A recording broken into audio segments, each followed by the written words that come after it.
High সন্ধ্যা হলে আশা করি তোমরা সকলে ভালো আছো। আমি অনেক ভালো আছি। আমি এখন চলে এসেছি অল ইন্ডিয়া কার্পেট বাজারে। যেহেতু আমরা এখানে 2 থেকে 3 ঘন্টার মতো আছি আরকে ব্রিজের লোকেশনে। তাই লোকেশনে এই মার্কেটটা ছিল সব থেকে বড়। এখানে A to Z জিনিস পাওয়া যায়। মার্কেটটা ছিল অনেক বড়, এত বড় মার্কেট মানে পুরোটা একটুখানি সময়ের মধ্যে ঘুরে দেখা অসম্ভব ব্যাপার।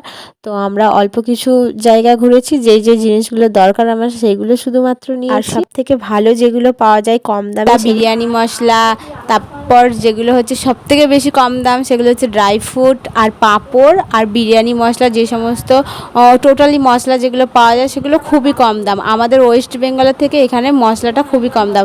তারপরে চীনামাটির জিনিস, মাটির জিনিস, পাথরের জিনিস, সব রকমের জিনিস এখানে আছে। সুন্দর সুন্দর শোপিসও পাওয়া যাচ্ছিল। তারপর যেটা সব থেকে ইউনিক আমার মনে হলো সেটা হচ্ছে অনেক রকমের পাঁপড় আছে। তো সব রকম পাঁপড় ওরা টেস্ট করে মানে ওখানেই ভেজে খাইয়ে দেখিয়ে দিচ্ছে, তারপর তোমার যেটা ইচ্ছে সেটা কিনবে। তো আমরা অনেক ড্রাই ফ্রুট কিনেছি থেকে বয়স্কদের জামা কাপড়, তারপরে কসমেটিকের জিনিস আছে, জুয়েলারি আছে, নানান ধরনের মুখরোচক খাবার আছে, যেমন আচার আছে, অনেক রকমের আচার আছে। আমরা তো একদিনে পুরো মার্কেটটা ঘুরে উদ্ধার করতে পারিনি। নেক্সট টাইম যদি আসতে পারি তো অবশ্যই পুরো মার্কেটটা ঘুরে দেখবো। আমি এখান থেকে অনেক কিছু নিয়েছি, তোমাদের নেক্সট ভিডিও তোমাদের সাথে শেয়ার করব, কেননা আমি যা টাকা নিয়ে গেছিলাম সব শেষ করে ফেলেছি এই মানে এখানকার জিনিসপত্র কিনে, আচার কিনে, পাঁপড় কিনে।